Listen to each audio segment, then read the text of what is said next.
Israel's covert footprint in the Gulf is exposed, with reports pointing to not one but two hidden bases inside an Arab nation.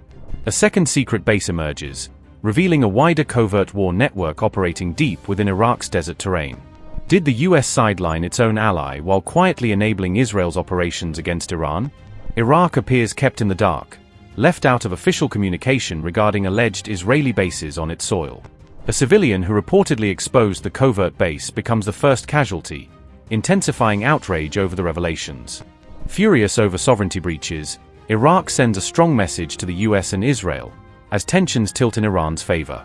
An investigation by the New York Times reported that Israel secretly built two covert bases in Iraq to support potential strikes against Iran. The report detailed a hidden outpost located in Iraq's western desert, suggesting it was part of a broader covert operational network.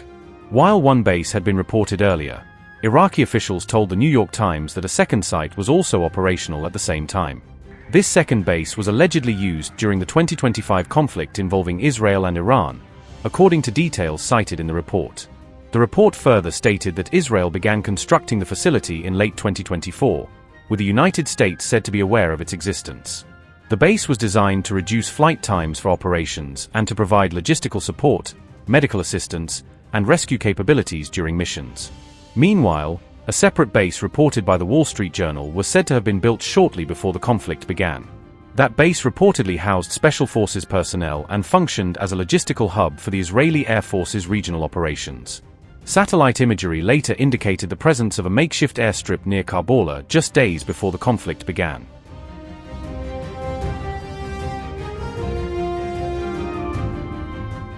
According to the New York Times, local residents had noticed unusual activity for weeks, though Iraqi forces held back while seeking clarification from US authorities. The report said Washington was not forthcoming and urged Iraq to switch off radar systems during the period in question. The situation reportedly escalated when a civilian, Awad al-Shammari, came across the site and reported it to authorities. He was later killed in an incident involving an Israeli helicopter, according to the report's account of events.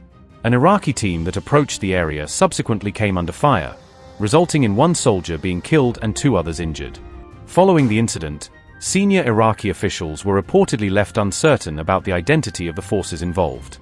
Publicly, Iraq's Joint Operations Command attributed the incident to foreign forces and raised the matter at the United Nations Security Council. Privately, Iraq's Chief of Staff Abdul-Amir Yarala contacted US military counterparts to seek clarification.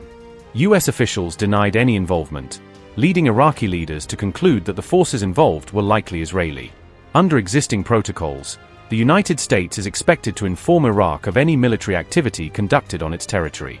Officials suggested that this implied Washington may have withheld information or not fully informed Iraqi leadership about the operations.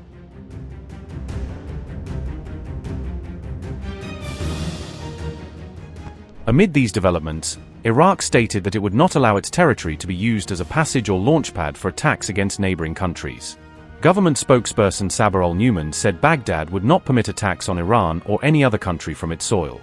He added that Iraq would also reject any actions targeting its own territory or interference in its internal affairs. Al-Numan said this approach is based on preventive diplomacy and maintaining balanced relations with regional partners. This position was reiterated in March 2026 when Prime Minister Mohammed Shia al-Sudani met Iranian President Masoud Pezeshkian. Al-Sudani assured that Iraqi territory would not be used by any party to carry out aggression against Iran. He further warned that any such act would be treated as a direct violation of Iraq's sovereignty and national interests.